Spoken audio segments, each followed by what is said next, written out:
Oh, man, we got so used to Victory Mondays. 3 months this Lions team went without losing a game. Yeah. But that all changed against the Buffalo Bills, a 48-42 loss that did live up in a lot of ways to the hype going into it. But still, it's one that the Lions fall and lose their first game since week 2. Derek Hutchinson, Hobie Artigue, our roster running about as thin as the Lions right now because we're without Ben, we're without Ken today. But still, we power through like this team does. Derek, Ben is 0-2 showing up after losses. I'm just throwing it out there. Just saying. We'll get into the injuries in just a little bit because those are more losses that came in the aftermath of the loss to Buffalo.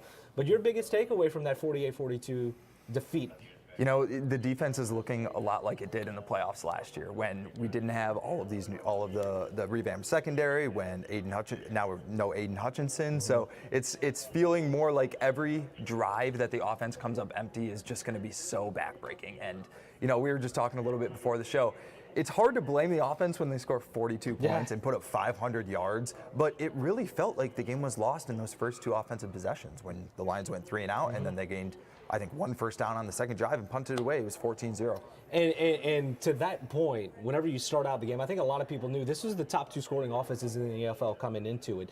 You knew that points were going to be at a premium and that it's going to be playing the catch-up game pretty much all day. And that's exactly what this turned into because the Lions, whenever they fell into that 14-0 hole, yeah, they did climb back into it. They were down only 7 at the half, but then Buffalo gets the ball back and they score right away. And that was just kind of indicative to me that you were inefficient on your first 2 drives because you had the 3 and out, and then Jared Goff was sacked. And this team, their success all year has been predicated on establishing and sustaining the run. Yep. They were not able to do that yesterday, and Buffalo started to beat them at their own game in a way whenever they started to put up the points. Yeah, they were running the ball a lot better than you expect to see, especially with DJ Reader back in the lineup. But, you know, it felt like every time the Lions got behind the 8 ball right off the bat, and every time they really had a chance to make a big play and really get back into it, they missed it. If you think about the missed field goal by the Bills, they missed like a 24-yard field goal. The Lions finally get the ball back, down 7 points. They go down, can't get in the end zone, miss the field goal. It felt like that was like their last opportunity to really make a move. And that was a chance right before halftime that they squandered away. But just so many missed opportunities in this game because, granted, everything that went wrong, they still had a chance because if they recover that onside kick, we're talking about a potential win here on a Monday following that game against the Bills. But let's make this full circle because we come back to Monday morning and the injuries. Dan Campbell did not sound optimistic yesterday after the game, and clearly that is starting to come to fruition. ESPN reporting that Carlton Davis is now out with a broken jaw. He is out indefinitely. Same goes for Aleem McNeil. Adam Schefter reporting that he has a torn ACL. Oh, by the way, on top of it, the defense has been hit by so many injuries. Now the offense is feeling it because ESPN also reporting that David Montgomery is dealing with an MCL sprain. Yeah. The hits just kept coming this afternoon. I mean, it was brutal. And you think about all the defensive injuries, that's one thing. But then David Montgomery is probably the primary piece to trying to cover up those defensive injuries because that's how the offense maintains possession of the ball. You give it to David Montgomery, you move the chains, you keep the clock moving. Now, the offense is going to be asked to do more than ever because of all the injuries on defense, and you don't have that bell cow. You don't have that guy who sets the tone behind the offensive line. And because the Lions are at their best, running the ball, play action pass. If you're not running the ball well, play action pass is affected too. And they tried to get him going early in the game because I think he finished the game with like 5 or 6 carries for only like 5 or 6 yards. Sorry, I'm just grabbing my tea right here because I need a little pick-me-up on this somber Monday. But one thing that I will say, the offense kind of gave me some hope with the way they operated when they were down 14-0 because the run game clearly was not working. Whenever you're down that big, you can't sustain and establish the run that late. I mean, Jared Goff had almost 500 passing yards in that game, and a lot of it was to Jahmyr Gibbs out of the backfield. Yeah, Amon-Ra St. Brown had a career day with catches and receiving yards, but Jahmyr Gibbs did great catching the ball out of the backfield. That's what caught my eye in that game whenever we're talking about the Jahmyr Gibbs is an amazing player. I mean, he might be more and he had some great runs too. Yeah, he might be more valuable than David Montgomery overall just because of how versatile he is. But that element that the Lions offense needs and relies on so heavily is just going to be missing. And you talk about they tried to establish a run early. It didn't work, and look what happened. They were down 14-0 early, and then you kind of have to change your offensive game plan because you can't just keep running the ball if the Bills are going to be scoring every time down.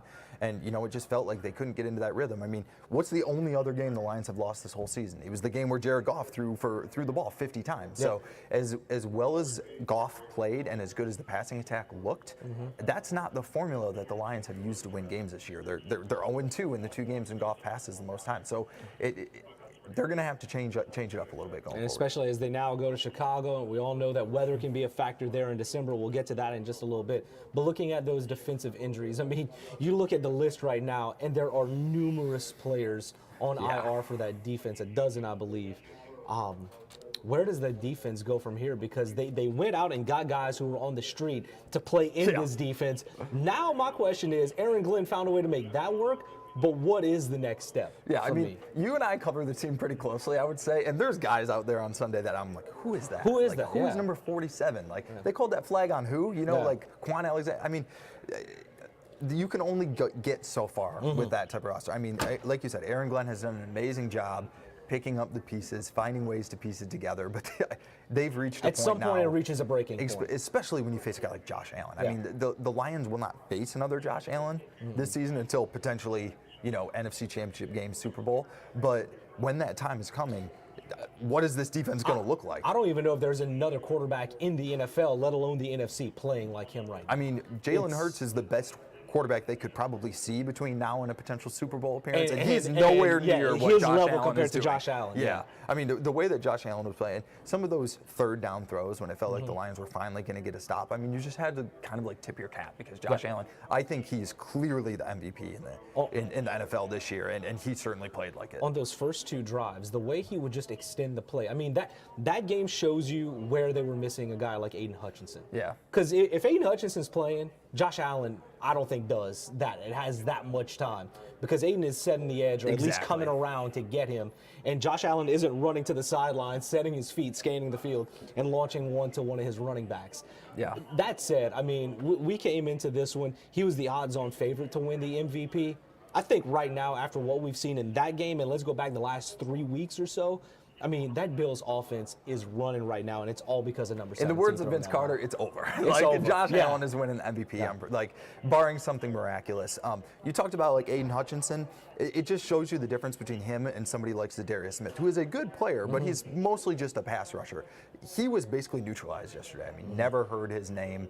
Aiden Hutchinson is somebody who you talk about the sack total, but he also, like you said, he can set an edge. Alex Anzalone is another guy who really would have helped out with trying to contain Josh Allen running the football. Or even the running backs leaking out of the backfield because Ty Johnson had himself a a day day yesterday. yeah. I mean, from the first drive on, he caught the one over Quan Alexander. And I was like, okay, maybe they're going to watch for him. And then, okay, there's another big game. There's another big game. There's another one. And also with Josh Allen, let's give his offensive line some credit too, because he did maneuver and expand the pocket countless times on Sunday. But he has not been sacked now in 4 consecutive games. So what he did against that Lions defense, that's not really anything new because they also put up 40-plus points on that Rams defense the week before and lost. Yeah, they kept showing the stat on the broadcast that they hadn't allowed a sack in 4 games, right? But the thing that's most impressive to me is that when a quarterback is moving around as much as he does, it's so easy to get called for holding penalties. And the Bills, really, they aren't getting called for holding penalties. So, that offensive line is playing at a championship level. I mean, we thought going into this game it could be a Super Bowl preview, and I came out thinking that the Bills are by far the best team in the AFC. I mean, I walked away with that sense, too, because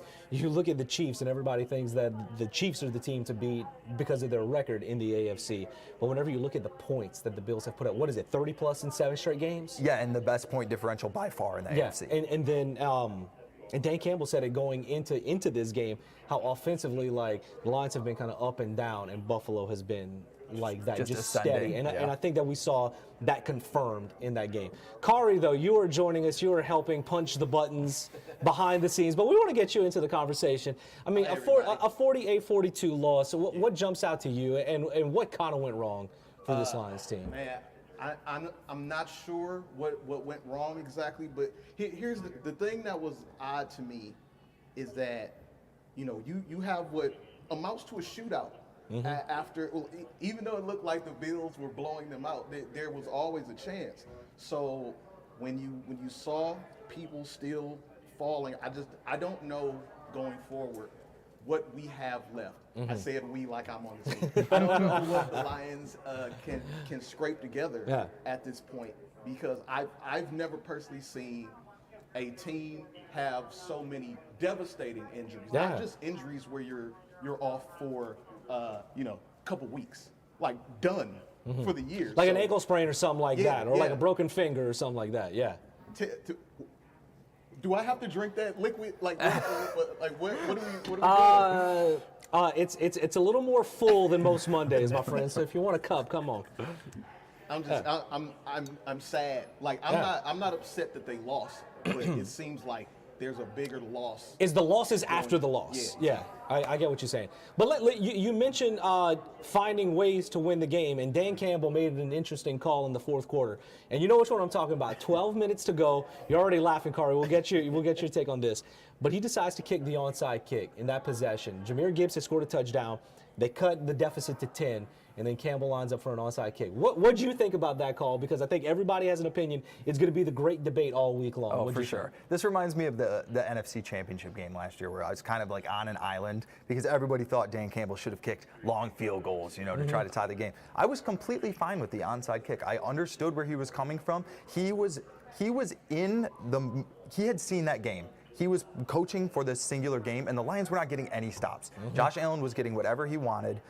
They were dominating on third down, and we saw what Campbell feared might happen if he kicked it deep happened the possession after the onside kick, when Josh Allen ran 6 minutes off the clock and kicked a field goal. That's almost more costly than giving up a quick touchdown the way the Lions were playing.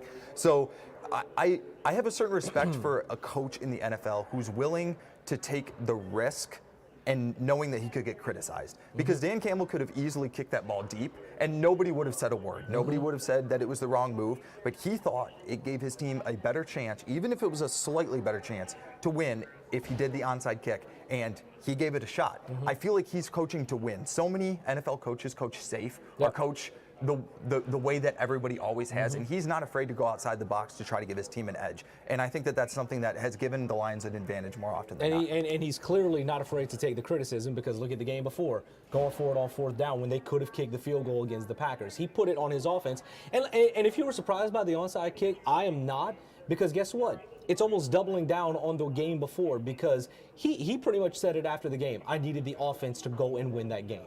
Yep. That's what he was doing again. And also at the 12-minute mark with that much time left on the clock, if you kick it deep and let them drain the clock again like they had been doing all game, the Bills had punted one time up to that point in the game. So the odds are that they are going to get points.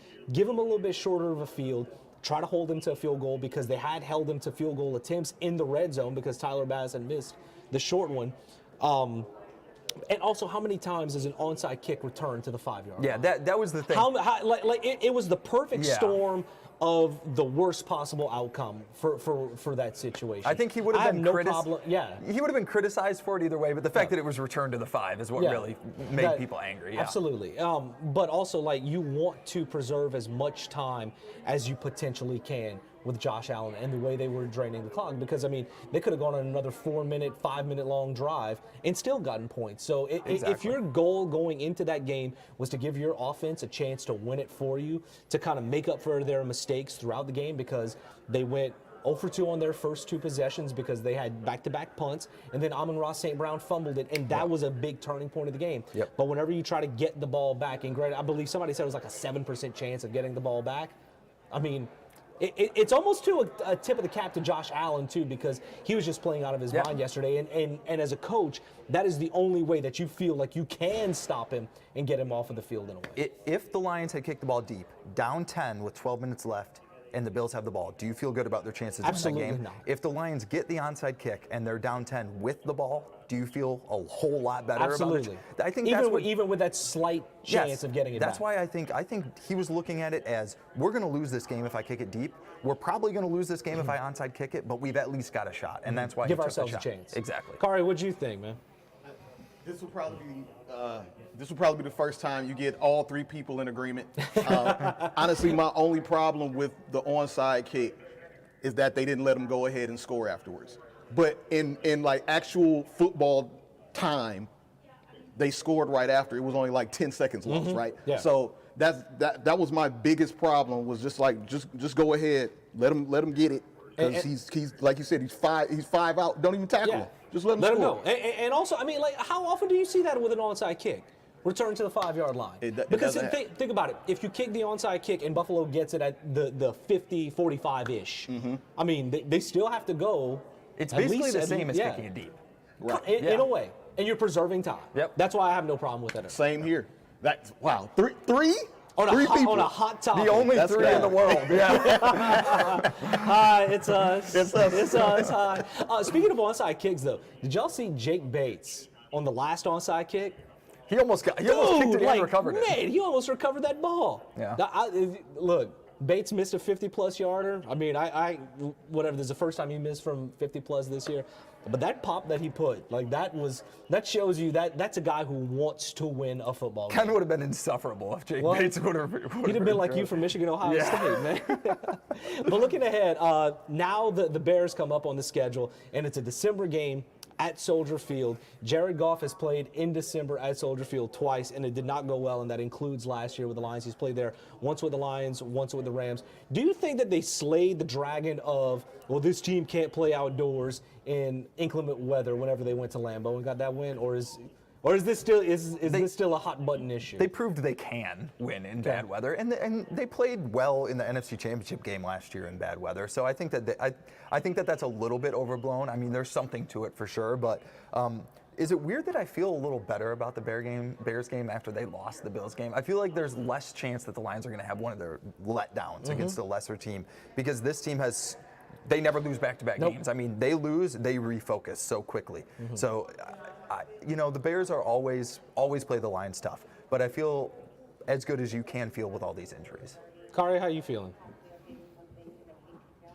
All the injuries, all of them. I don't know anymore. That's my particular problem. Is that in theory, they should be able to blow the Bears out, but as you said, it's the Bears. They're always difficult, no matter how bad they are. But then, we saw it on Thanksgiving. Yeah, exactly. We saw it on Thanksgiving. Right. I mean, we're talking about one poor coaching decision away from that game maybe going to overtime. Maybe they win on the last possession. It's just it's tough, man. It's hard to watch. This isn't like a SOL thing or anything like that. I'm not worried about going back to that. But it's just we're at a point where it's not fair anymore. You know what I mean? Like how many NFL teams deal with injuries like I've never this seen anything like this. in just such a surplus? Right. I mean, you don't see that. A team that has legitimate Super Bowl aspirations too. Yeah. I mean, I think everybody's fear is that this season ends up being one of the great what ifs in Detroit sports, because we all saw what it looked like at its best. Even post Aiden Hutchinson injury, we saw a team that was very much good enough to win the Super Bowl, the odds-on favorite to win the Super Bowl. So, if this ends in a way where clearly the defense can't get a stop because of injuries in the playoffs, you're just going to have that lingering feeling, that, man, what could have been. I agree. But again, the offense needs to set the tone. I mean, Dan Campbell is relying, because they are the healthy side of the ball. Maybe with not having David Montgomery for the foreseeable future right now, maybe that plays into what the offense can and cannot do. Yep. But they still have Amon-Ra St. Brown. They still have Jameson Williams. The quarterback is still there. The offensive line, it has dealt with injuries. I mean, we forget about Frank Ragnow getting hurt earlier in the season. Yeah. He's still playing through an injury. Taylor Decker has been playing with injuries. But still, whenever you have that core on the offense to be able to put up points, I still think you have a chance. Yeah, I still think you have a chance. Yeah, they're not going to play. They're not going to play Josh Allen every single week. Any offense is as good as that. They will again. not. Exactly. They will not. So that is what gives me hope, at least getting into the playoffs. Yep, for sure. And because they already have their spot locked up. Now, once they get in there, wherever they are, and also, they still could win the division. They still could win the division. They're probably still the favorite to win the division. Because in theory, they can beat the Bears. You want to talk about a team dealing with injuries, look at San Francisco, and it all comes down to Week 18. Yeah. It all comes down to Week 18. As long as the Lions take care of business until then. Because the Vikings do not have an easy into their schedule by any means. They have Chicago tonight, so we'll see what happens. Yeah. All right, that'll do it for us on today's edition of DSP. For Derek, for Kari, the man. Can we call you the wizard because you're the man behind the curtain? Hey, I love it. I don't have enough green on for that. Yeah, I love it. You know what I mean? I'm Hobie. We'll see y'all next time. Have a good one.